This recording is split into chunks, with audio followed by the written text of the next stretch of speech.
the main things I recommend, like to men who are struggling with semen retention. Like, I'm just so horny. Well, it's like you need to create. You need to create with this energy. If you're not, having sex with it, you need to like put it into art to express yourself. You're expressing it in a different way.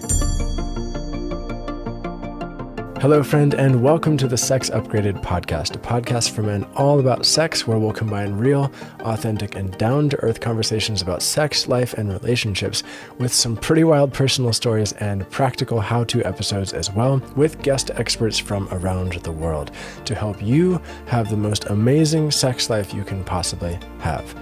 My name is Taylor, and I'll be your host on this journey, and it's my goal with each episode to give you practical, actionable things you can start doing today to improve your sex life and your entire life, because a thriving sex life will help you thrive in all areas of your life.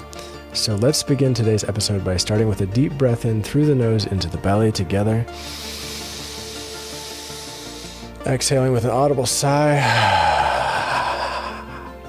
And let's get into today's episode.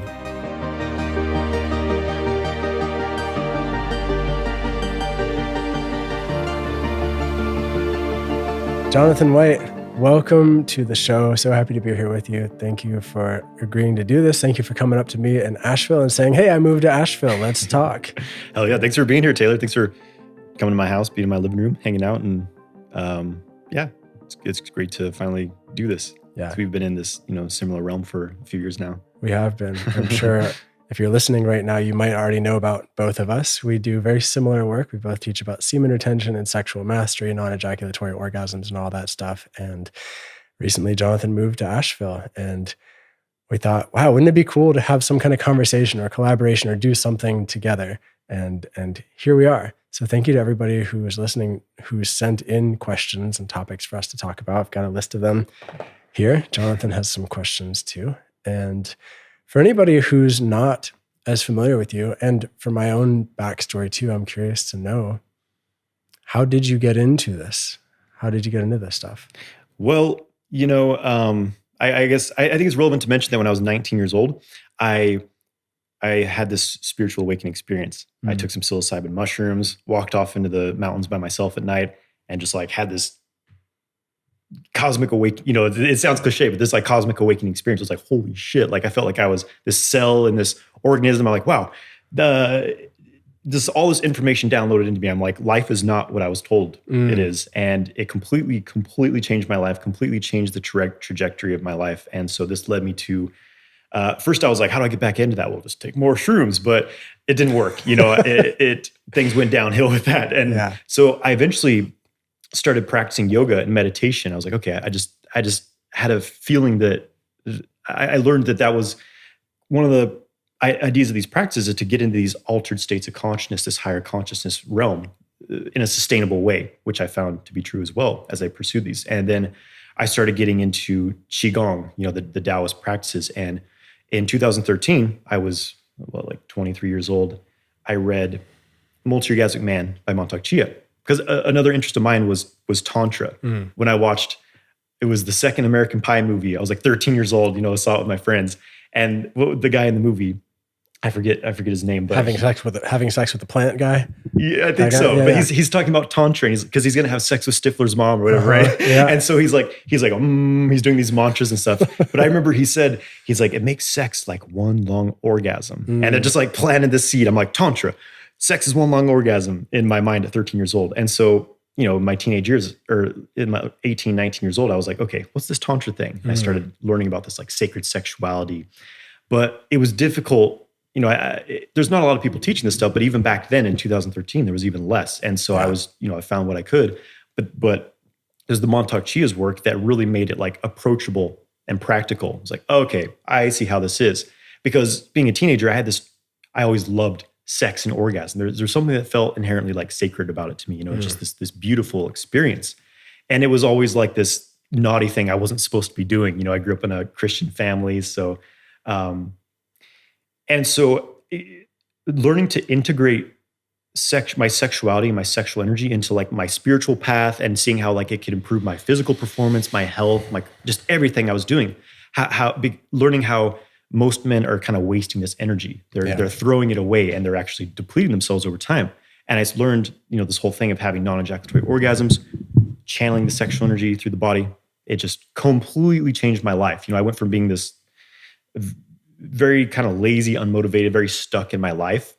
And very quickly, I just made this dramatic transformation. I became more masculine. I became a lot more disciplined and really just started to make things happen in my life. Like just started to, manifest, we could say, what I truly wanted in my life. And so this is, to me, is like the power of this work, that tremendous power of sexual energy.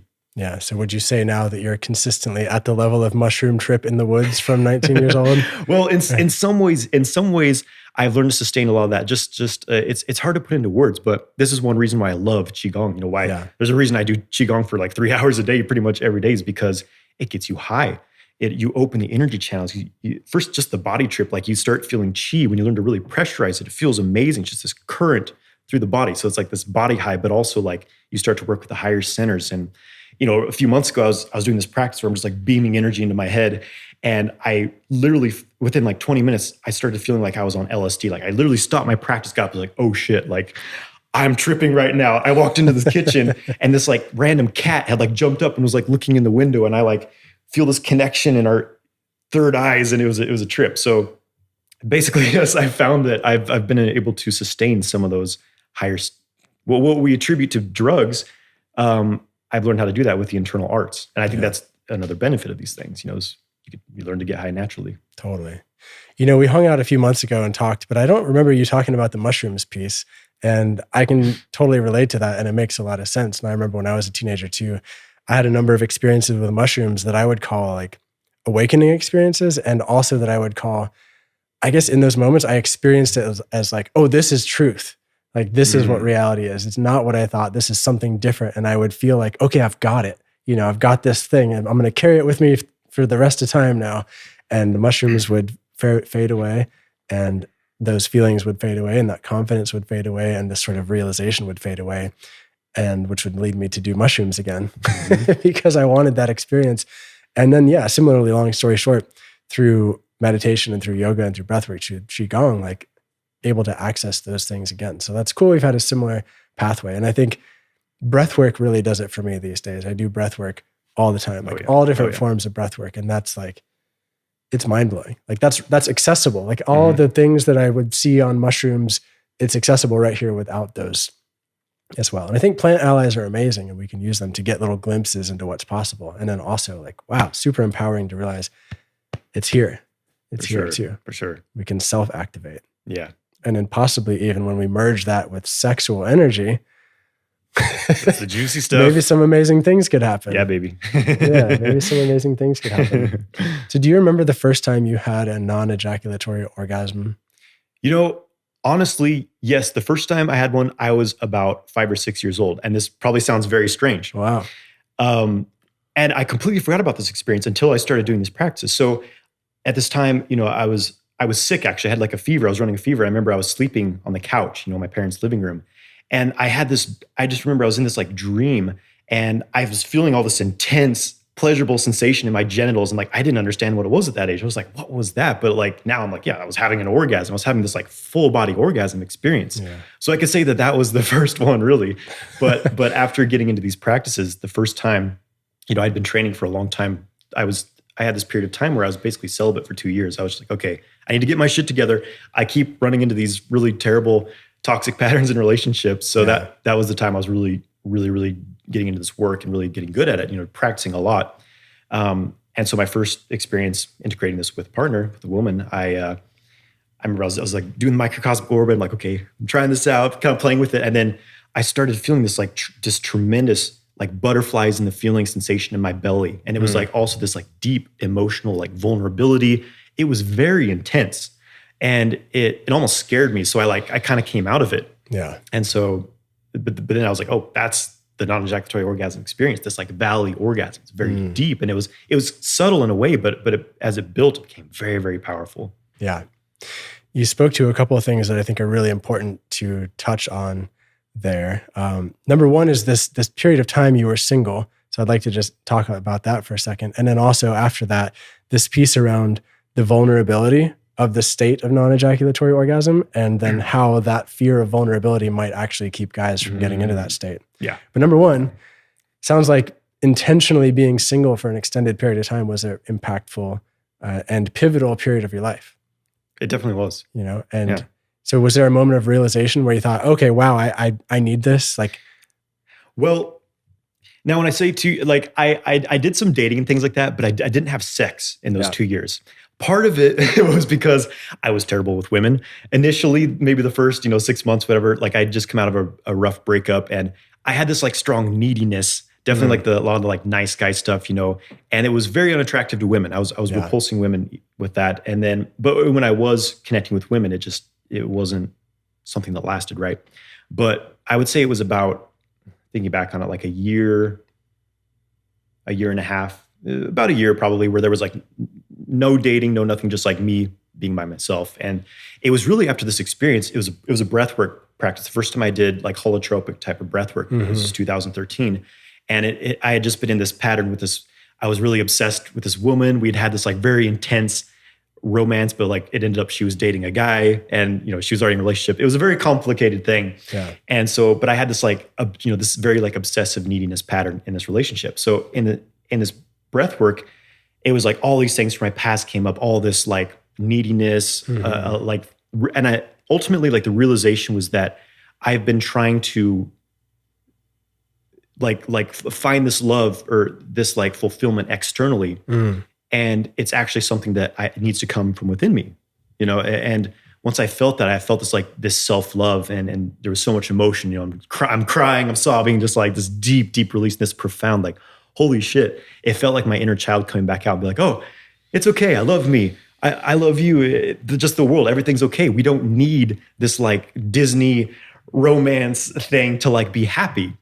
It's like, you can just be yourself and be happy. And so that was like, wow, I've really been like, just putting my center in someone else, basically. And that's been like creating a lot of pain for me. Yeah. So I think there's a lot of layers to it and how it evolved over time. But basically it was like, wow, if I just actually focus on myself and like, doing what I want to do, living the life I want to live, then I'm happy.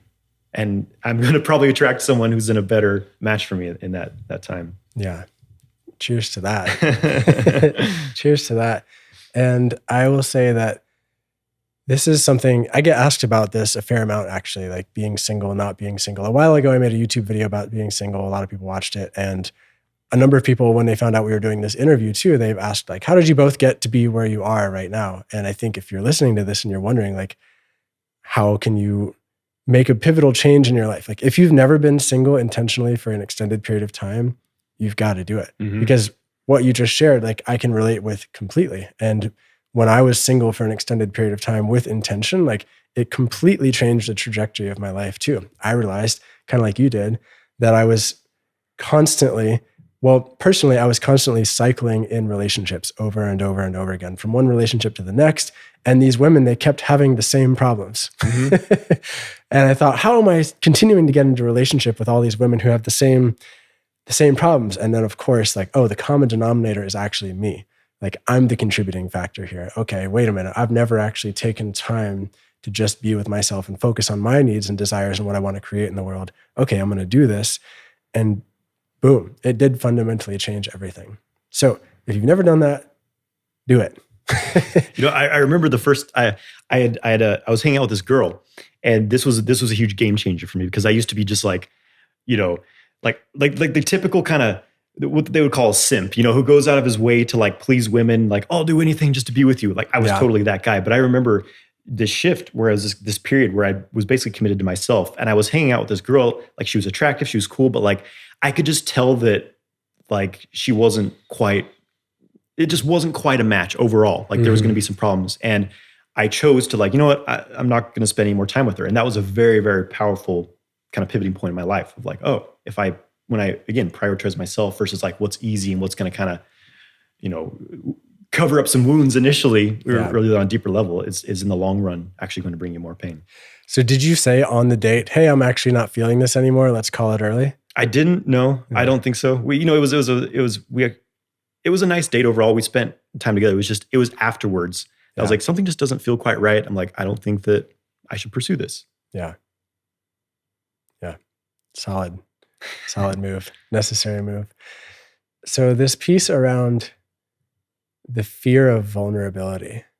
Fear of vulnerability. That's something that's come up recently in a few conversations I've had too, around fear of intimacy and fear of, like, when, say for example, something like your partner comes to you and they say, hey, I'd love to talk about something that we need to talk. You know, for a lot of guys, when they hear that, it's like, boof, this pit opens up internally and they're like, oh shit, terror, anxiety, what could be wrong? What could possibly be wrong? And I think in many parts, it's this fear of feeling things, like maybe fear of actually feeling things. So I'm wondering if you could speak a little bit more about, you said you had there was like a fear of vulnerability that came up in that state of non-ejaculatory orgasm. And can you talk more about that? Yeah. And I mean, there's a lot of layers to this, but, you know, thinking back, for example, in that moment, it was such a like emotional experience for me. Like it was there was like, I was feeling so many things. I was feeling love and like connection, but I was also like I wanted to cry on some level as well. And I just didn't feel comfortable with that. You know, I was like, what's she gonna think? We haven't been seeing each other that long, all these things. So I guess it's on some level of fear of being seen, being truly seen. Because this is the thing, is most of us are wearing all these masks. When we're kids, you know, when we're 5 years old, we're our true selves. We're saying ridiculous things. We're just screaming, yelling, doing whatever we want to do. Like, we don't really care about pleasing other people. But, you know, we get kind of programmed that, well, if you want to please mommy and daddy so that they continue to feed you and keep you safe, you have to make them happy. Then, you know, your teacher, your priest, your politician, whatever. So we start to wear these masks and literally constrict our life force to please other people. And I think that's a big part of it, is that we have all this, we almost realize on a level that we're not letting people see who we truly are. And so there's this fear of that reemergence into our true self. And I think that's what it is. It's a sign that you're getting back into resonance with your true self. It's like your inner child starting to reemerge. And the natural thing for us to do is to shove it back down and say, no, this isn't safe. I have to continue to use this kind of safety mechanism, right? Which is what these masks are for us.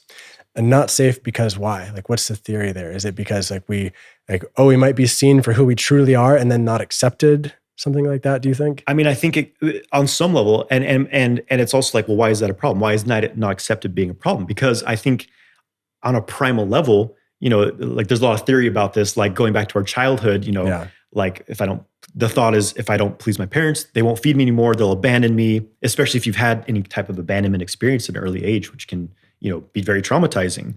And so it's a completely unconscious, subconscious thing. So when you really look at it logically, you see there's actually nothing to be afraid of. And that's something that kind of can help move forward and start being more of yourself. Yeah. Nothing to be afraid of. Still might be scary. Yeah. Yeah. It's a process, you know, it's a process. You're not going to unravel all these layers overnight, but you do the work over time. You know, it's a slow. Yeah. Still sometimes when I'm in a movie and I feel that urge to cry, or I feel that upwelling of emotion, there's still this internal programming that says to me, oh, you better not fucking cry. You better not do that. Like, stuff it down. Thankfully, I'm aware of it now and I can breathe into that and be like, oh, actually, like, I want to, because that'd be a beautiful experience right now. And I don't want to stuff down my life force. And that's the thing my life wants to do in this moment. But that programming, there's still subtle remnants of it, you know? For sure. It takes a while for me, it took a while to unwind all that. Yeah. And it's also like this programming of like, men aren't supposed to show emotion. They're supposed to be like these.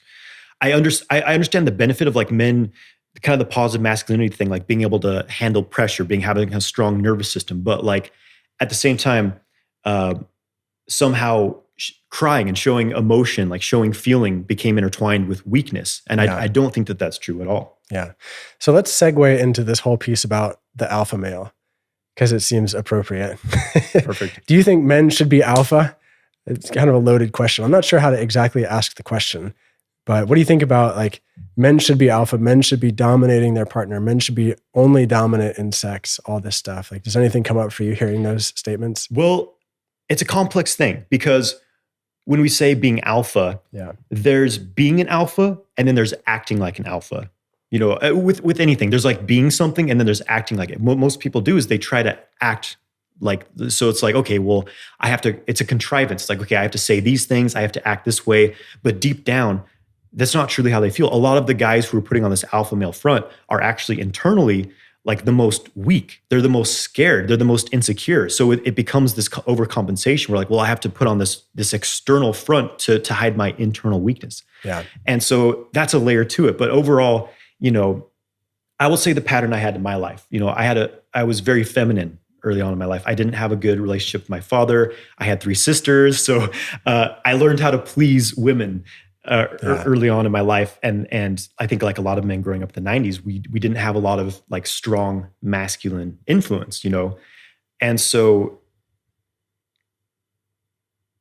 I was, getting into this work, getting these practices, I started to realize just how feminine I was and how I wasn't really truly connected to my masculinity. I was very indecisive. I was very wishy-washy. Well, I don't know. What do you want to do? Like I was basically always, but my inaction, my inability to kind of take a leadership type role in my relationships, put that on my partner. Mm-hmm. And so I attracted women who are more masculine and tended to like control me, right? But I think on some level, a lot of women get tired of being in the leadership role all the time, and it can kind of kill the polarity. So I think if you're a man who's like really running into problems in your relationships, like your sex life is drying up, your partner's not as attracted to you, then it's likely that you're kind of slipping more into a kind of a feminine role. And so having more qualities of aggressiveness, I'd say like positive aggressiveness, like standing up for yourself, having strong boundaries. Like if someone is crossing your boundaries, they're doing something that's wrong. Like, don't be afraid to say, hey, that's fucked up. Like, don't do this. Like, I'm not okay with this, So a lot of men, myself included, I used to be just a huge pushover and just people just completely overrode my boundaries. Yeah. So I know I've kind of gone on a tangent with this, but there's a lot of layers to it, There are a lot of layers and it's interesting too. And I think like an important caveat here is to detach the terms masculine and feminine necessarily from gender. Because obviously like a woman could and should just as, should state boundaries and could state their boundaries. And like from this framework, that could be perceived as a masculine type behavior within this certain particular lens of polarity type stuff. And also that doesn't mean she's a guy, like she's a woman clearly stating her boundaries, like totally. Yeah. I think sometimes like I get curious about, this is another tangent I don't really want to fully go down, but I get curious about using this terminology too, because everybody has both these polarities internally, right? We all have this potential to receive. We all have this potential to penetrate. We all have this potential to be a pushover. We all have this potential to like really stand up for ourselves and do these things. We all have, according to the system, like the feminine and the masculine internally, right? And all of these things exist within us. And sometimes I think it can just create a little bit of confusion for some people when they think about like, all this stuff. But I think it's an important framework to talk about for sure. And when you're speaking about the alpha male stuff specifically, and these different polarities, I'm thinking about in the sexual context, for the guy who thinks that, oh, I need to be dominating and leading my woman constantly, in my opinion, like that person's missing out. Like they're missing out on a whole wide variety of things. Number one, just like the ability to fully receive and lay back and actually receive. Like that's an amazing thing. As long as you're not doing it in this sort of like passive pushover way, as long as that's not your lifestyle, like receiving can be an incredible thing to do in the sexual experience. And I've heard a number of other guys who profess the alpha thing. They're like, never allow yourself to be penetrated. I'm like, really? Do you know about the prostate? Like, never allow yourself to feel basically is I think often what they're saying and doing as well. Totally. Yeah. Don't allow yourself to feel. Don't allow yourself to be vulnerable. Don't allow yourself to be real. In fact, just reinforce every challenging, negative, problematic, hurtful stereotype about men into you as identity, because that's the one true way to be a man. That's a great point. And I see the angle you're going on this. And that is a very important thing to understand as well, is that I think what true strength is to be able to navigate, because we're, saying the words masculine, feminine, like, really this is yin and yang, using the Chinese, the Taoist terminology, because everything is yin and yang. We all have this mix. We all have yin yang tendencies. We could say masculine, feminine, whatever vocabulary resonates with you. But in the bed, in sex, in relationships especially, like I think polarity is important. It's strong polarity is always important, but that doesn't mean that you have to be on one end of the polarity all the time. And I think this kind of comes back into the vulnerability piece as well, where as a man, I think it's or whoever, I think it's good to be able to be strong and assertive in the bedroom. And it's also good to be able to, like you say, like lay back, allow the partner to be be in control, be the assertive one at times too, because you learn how to fully surrender as well, especially for men learning to have non-ejaculatory orgasms. It's all about vulnerability. You can't force your way into that non-ejaculatory orgasm like you can into an ejaculation. It's a whole different dynamic, and you have to be able to let go. You have to be able to surrender, and that scares the shit out of a lot of men in itself. Totally. So I think it's about being able to navigate between this. I think that's true. The Taoists refer to as Wu Wei, which is kind of like I would translate that as being in the flow, basically, always in the flow, always in this flow state, which means that your yin and yang are always in harmony. When you get stuck only in one pattern, like you're always going back to like the exaggerated alpha male, always in control, always going out, never feeling, never receiving. Yeah. That's known as false yang, because yang must eventually collapse back into yin. It's like we all have to go to sleep at night. Yeah. That's yang turning into yin, and it's the yin that nourishes the yang. So when you can navigate between these two polarities, you have fluidity and you have balance. Totally. I heard a term that I really resonate with. Like another way to say false yang is empty yang, perhaps. Like that really resonates with me, because there's like, it's empty ultimately. That's the framework works in my mind well for that.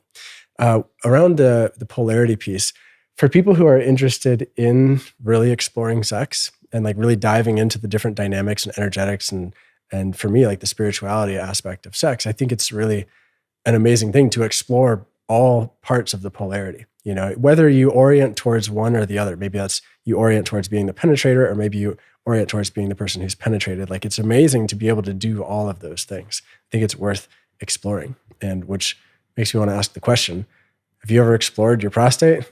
Of course I have. Have you? All right. So, no, it's funny. I was talking to someone, I think one of my coaching groups the other day, just about how I couldn't have imagined because I made a video on YouTube about prostate orgasms. So if anyone in the world, if my parents go and look up prostate orgasm, I'm like one of the top 3 videos. There's me, like 10 years ago, I couldn't have imagined doing something like that. You know what I mean? Yeah. So that's vulnerability for sure.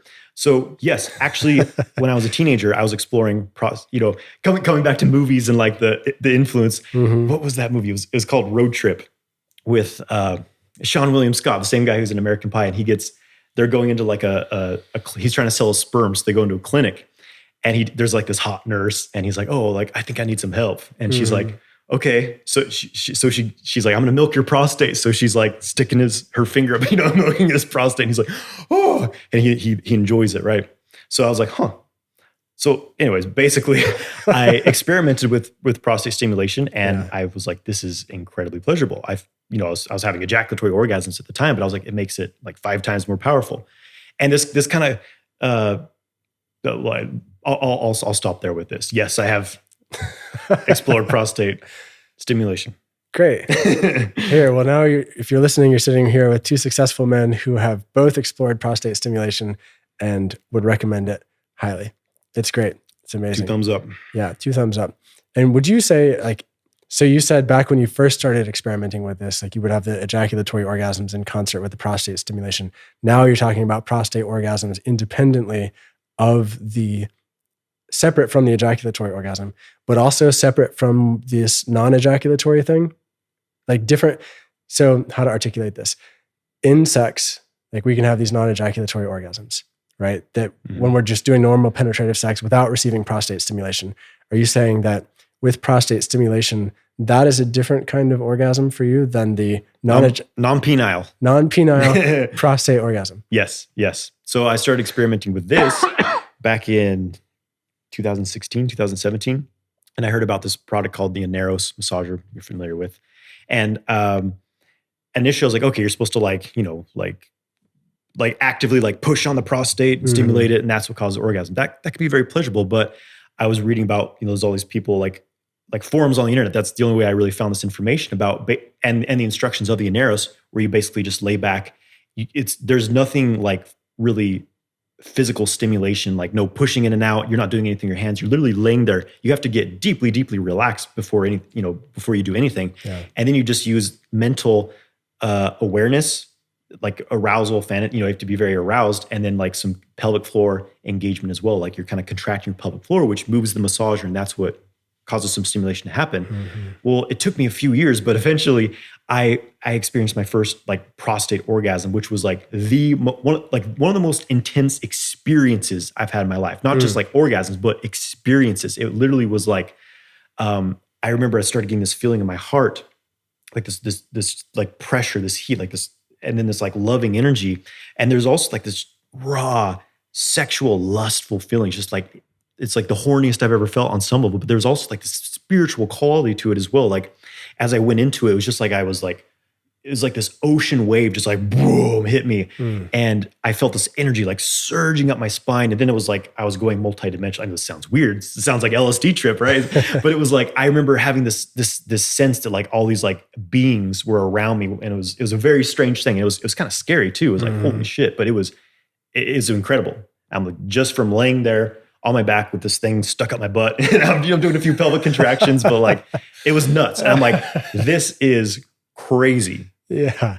No mushrooms required. No mushrooms. But this is part of the reason why people talk about the psychedelic nature of this stuff in books. And I didn't realize this till I had my first tantric type orgasm experience too. And I remember the walls were undulating and there were shimmers going over them. And it was as if I had taken psychedelics, but I didn't, but I had entered into these realms, and it blew me away. And I thought, holy shit, this is what people are talking about. Whoa, mind blown, or world blown, everything. So brain is blown in my case. Brain is blown? That was that time. It's not all I do, but it's fun. But no, for sure. I've had the same experience, like these tantric experiences are just like, holy shit. You go places that even drugs can't take you. Yeah. Yeah. Which is why I stopped doing drugs, because this stuff's better. It is better. It is better. Let's all take a breath together. I'd like to do one more.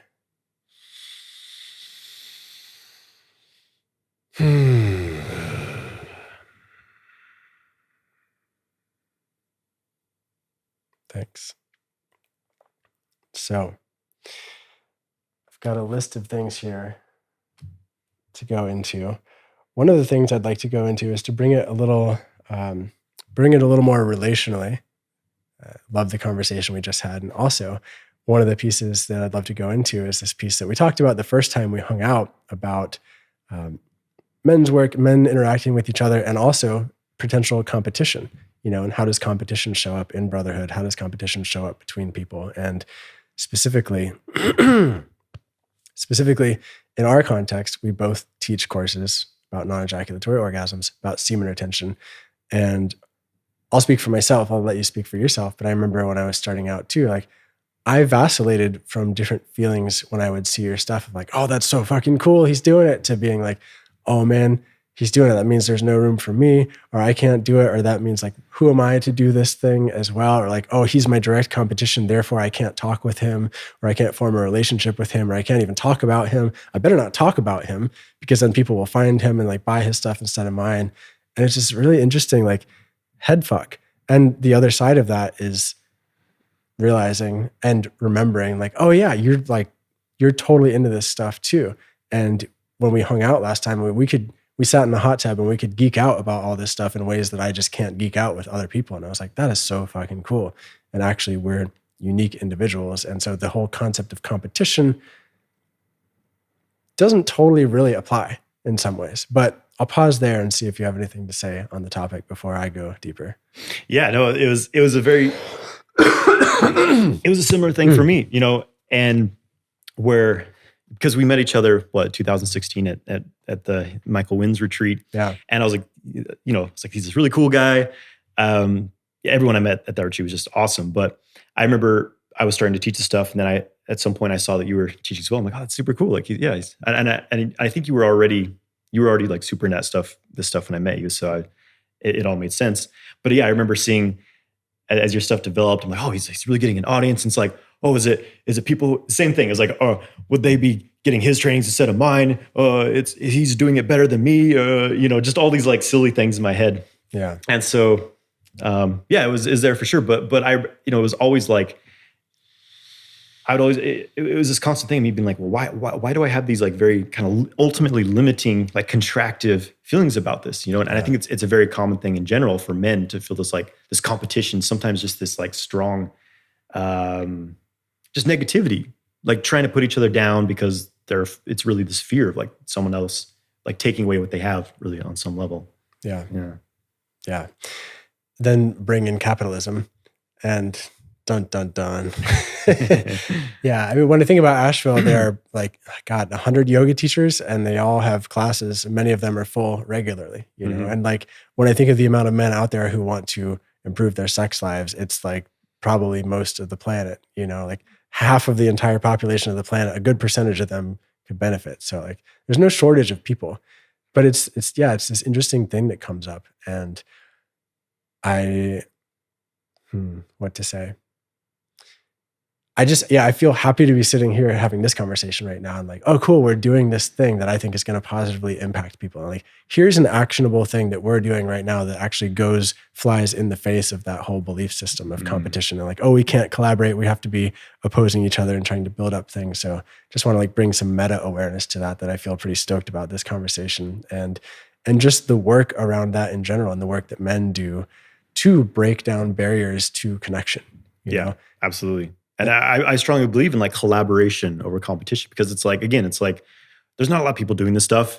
And there's what, 4 billion men, well, you know, 8 billion people in the world who would benefit from this work. Like there's no shortage of, just on the business level, there's no shortage of customers, but like, it's just, I've learned that when you collaborate with each other, it's like everyone benefits. And it's like, who is it? I think it's Bruce Lipton where he talks about like how we're ingrained with these like Darwinian ideals of like, oh, nature is just this battleground and it's you have to eat your competitors. But like he's like, we're actually, if you look at like he studies like cells in the human body, and he's like, if you look at us all as cells in the organism, if we're fighting each other and eating each other, like what does that do to the whole organism? It dies. So when we learn to work together, when we learn to, because we all have these unique gifts, you know, you speak on, certain people will resonate more with how you share things just because of the different angle you share on it. We may be teaching very similar practices, but like our life experiences is different. How we integrate them is different. Our understanding is different. And so different people will always resonate. So it's just, it's the more colors there are, the richer the painting. Totally. Yeah. And I like that. The more colors there are, the richer the painting. And we do have kind of different flavors, somewhat different flavors. One thing I appreciate about you is you have gone deep into the realms of Qigong. Like deep in a way that I haven't. And it's like, I think it's fucking awesome. And there's a certain flavor of that you bring to your work that like is great. Like I haven't gone nearly as deep into Qigong as you have. I'm very interested in somatics and internal like yogic type practices and breath practices more in the realm of yoga type stuff. And I think that's like a different flavor that we have in some way.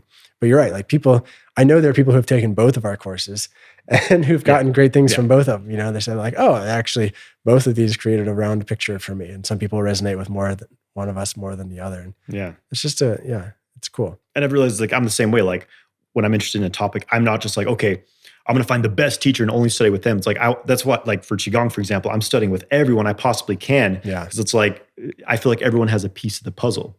Totally. And I think that's how most people really serious about this stuff are. They want to absorb as much as they possibly can. For sure. So for example, we can both answer this question, but like, what's something you're really interested in learning right now? Or what are you pursuing next on your agenda of personal growth for Johnathan, personal investigation? Well, there's a lot of things. There's always I'm very multifaceted, you know, but and just maybe the top 3 or whatever. A huge thing is for me just this inner work of really being able to express myself, like being able to fully be myself. Talking about like having these masks on, how we kind of, for years I was just totally shut down, especially my throat. I was like afraid to like.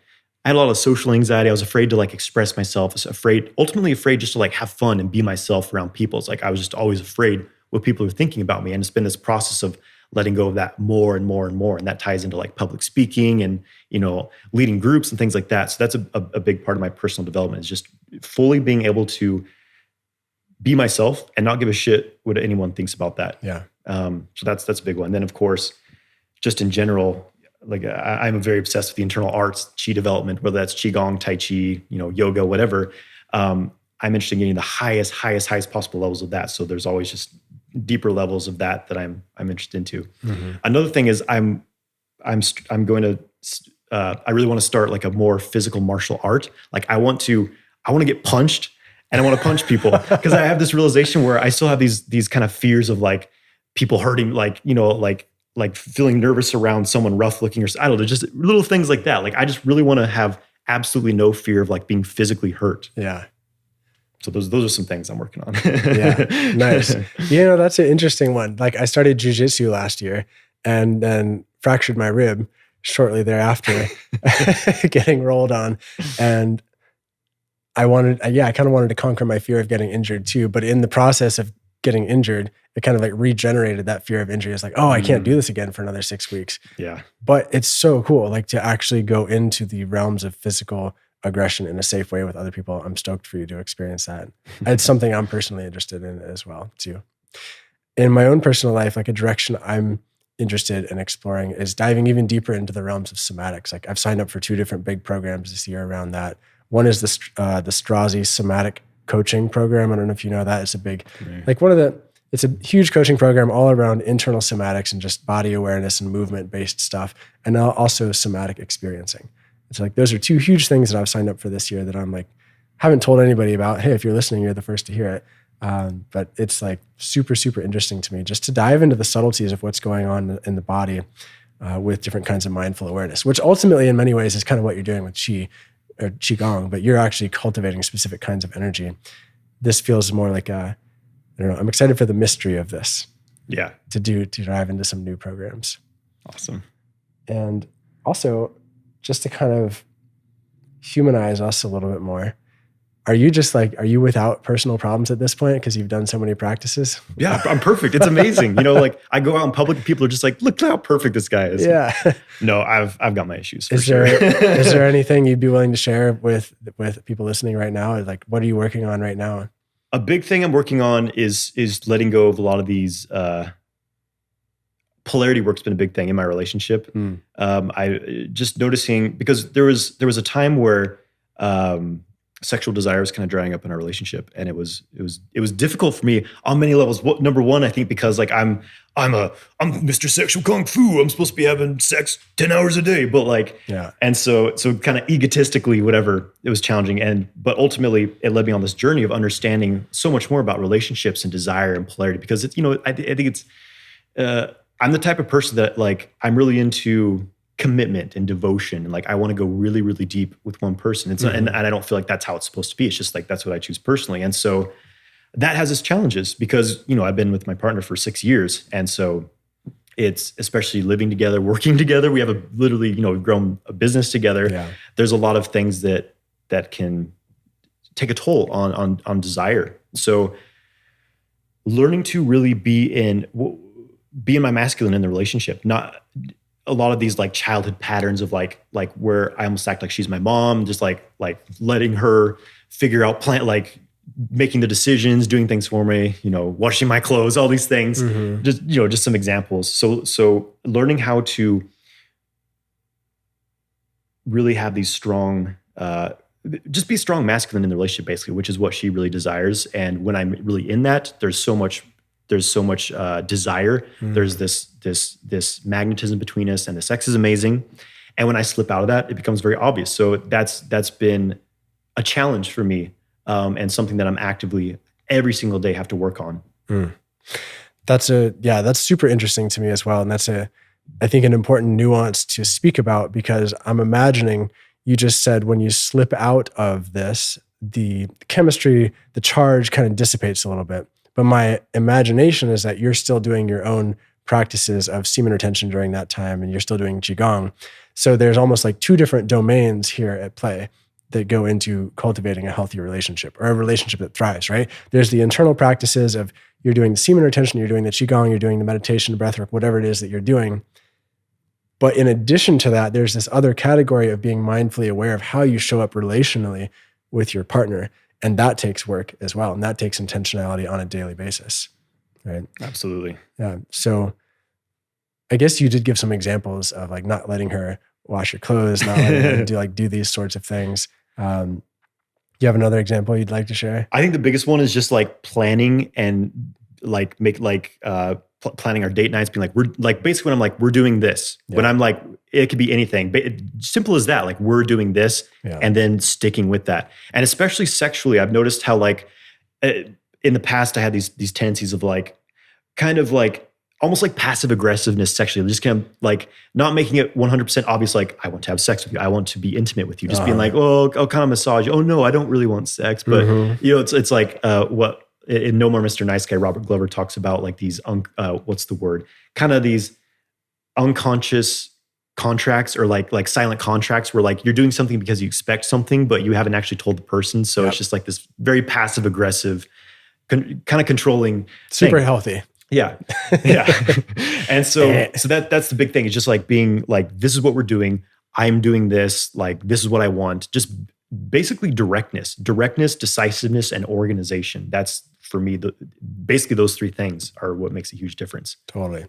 I think this is such a crucially important thing to talk about because in society, like this isn't something that's actually talked about so much. It's like, how do you actually cultivate and create the relationship that you want after you move beyond the honeymoon period, right? Like everybody can rock the honeymoon period. You got a year and a half, maybe 2 years tops of this time where your charge is there, the sex is great, things are going great. Eventually, other things start to happen. And the biological drive to procreate or whatever you want to call it isn't driving the ship as much as it used to. So like, how do you actually show up and create this? And this is something I've been working with too, honestly. It's funny to sit here and hear so many of the similarities, but I've noticed my partner and I have started to do some work things together. And this piece around me needing to show up in, you could call it my masculine, has been really important too. So for example, last night, a way that I did this was that yesterday was Valentine's Day. My partner and I were not really so into Valentine's Day, but we did want to have like a nice evening together. So I said, okay, we're doing this. Boom. I said, we're doing this thing. And I initiated a ritual for us, an aspecting ritual where we just talked about our relationship from different perspectives. And we embodied our relationship as an entity and spoke to each other from the place of our relationship. This might take a little more explaining than I want to do right now, but basically, long story short, we did an intentional ritual that I said, we're doing this. And I held this structure and I created the space and I guided us through this practice.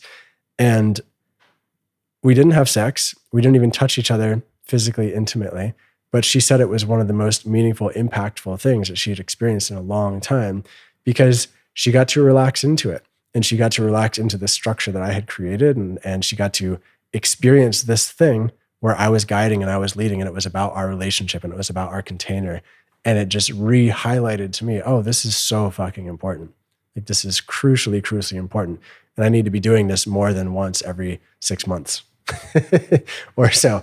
I need to be doing this on a semi-regular basis, creating these spaces. It's good practice and good awareness. And that, I think that's that's an awesome sharing there. And that really ties into this thing of like, what is sex and what is intimacy really? Because I think that's one thing people run into as well is like, maybe they're having a lot of sex, but like the connection's not there anymore. The depth, the emotional connection dries up. So that can become very confusing as well. And I have experiences where I'm like, I'm having sex, but like, I'm just like, I don't feel like we're connected on a deeper level. And so it's like, it's just not as satisfying. It's like when there's that depth of connection, that like true presence, true receptivity and communication with someone, that's just such a more fulfilling exchange. Totally. Yeah. If you had told me that when I was 19, I would have laughed. I'd be like, fuck you.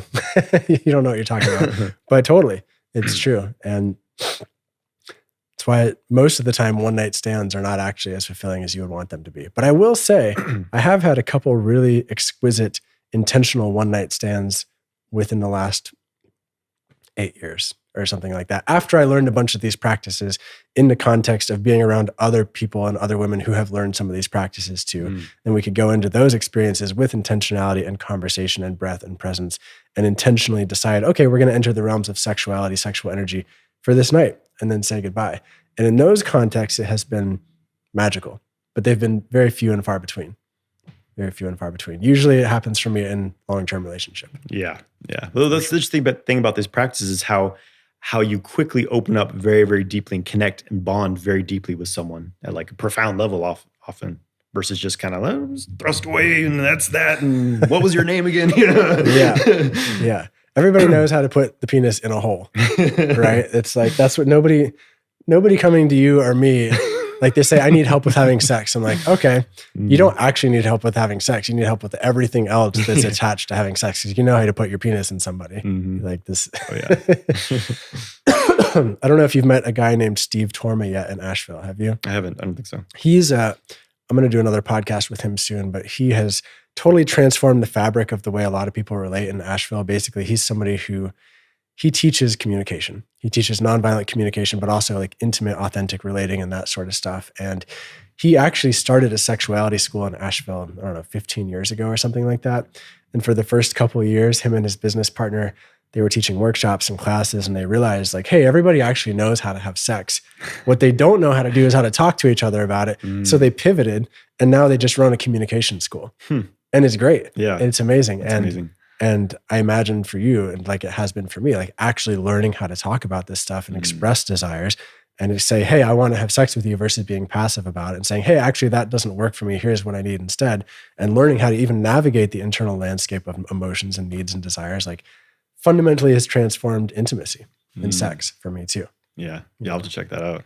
And so like we could retain all the semen we wanted, but if we don't know how to actually talk about sex, like what's the point, kind of? I'm sure you get the guys who are like, oh, I'm doing semen retention, but women aren't just flocking to me, but my energy's up and down. It's like it's just a cure-all for everything, you know? Yeah. I'm like, it's just one piece of the puzzle. It's important, but like there's so much more. I'm really happy to hear you say that. I get messages like that more than I would anticipate, especially considering how much I talk about how it's not the only thing that matters. Yeah. But like, yeah, I've had people even, Taylor, I've been retaining for 120 days, but I'm experiencing some brain fog.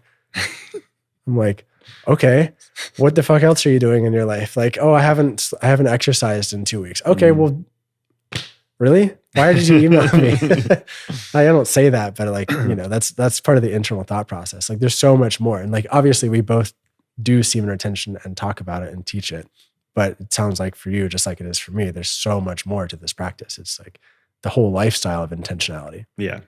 And somebody asked in a question for us to answer about diet too. And I imagine you eat intentionally to some degree, right? You're probably not eating Cheetos and Pepsi every day. Well, that's actually my secret diet. I fill up a bowl of Cheetos and pour Pepsi on it like cereal. Nice. With some chocolate sauce on top. And some Viagra in there. Oh, nice. No, it's not true. It's not true. But I do eat intentionally. You know, I try to eat clean, eat healthy. I'm not like on a fad diet. I tried, you know, I was vegan for a little while. Didn't work for me. My testosterone plummeted. Yeah. I tried like keto. I'm just like a balanced diet, organic foods, you know, don't eat garbage, basically eat real foods that are like, you know, close to their natural state. It's not super difficult. Yeah. Similarly, you don't have to be militant about it. Just be smart. Like, don't eat the thing that has 50 ingredients in it that's neon orange. Yeah. You're like, if it has a shelf life of 5 years, it's probably not, you know, great to eat. Unless you're going to stick it in your bomb shelter's survival pack for when the aliens come down. Of course. Do you believe in aliens? Yes, I do. Yeah. I mean, you think about how massive the universe is. Like everything you can see is like a grain of sand compared to the entire planet. Like you think that life hasn't evolved in other worlds is almost impossible. Totally. But I've seen some crazy shit in the sky. Yeah. Right. Do you think the big gray-headed creatures with the big eyes have come to visit us at some point? I think it's possible, for sure. Yeah. I think it's possible too. I don't have a strongly formed belief on it, but I have been entertained recently by how the US government has shot down a number of things in the sky. Different rabbit hole to go down. Mm-hmm. I don't know how that even came up, but well, so we're talking about that. Let's talk about population control. Well, it's funny. I said before we started recording, I found this video yesterday, or maybe it was earlier today, whatever, of this guy talking about anybody who teaches semen retention is part of the population control agenda. They're trying to kill us all. And I'm like, wow, I've never heard that before. I haven't heard that one. But apparently you and I are trying to kill everybody. Well, or trying to cut the Earth's population in half. Although really, semen retention, I think, makes you a lot more virile. You know, when you do let it rip, it's got some juice, baby. Totally. I mean, yeah.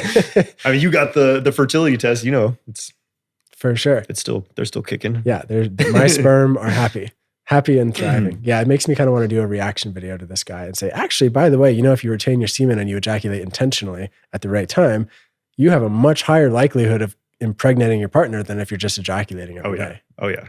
You know, intentional conception is a thing. It's a thing. If I ever choose to have children, I will for sure be doing it in accordance with my own personal rhythm and schedule and my partners and all this stuff into consideration. Absolutely. So we've covered a lot. Any thoughts, comments, questions that you've received or things you want to go into? Has been a lot. I'm like, let me sit back and see. Yeah, I'll take a look at my list as well.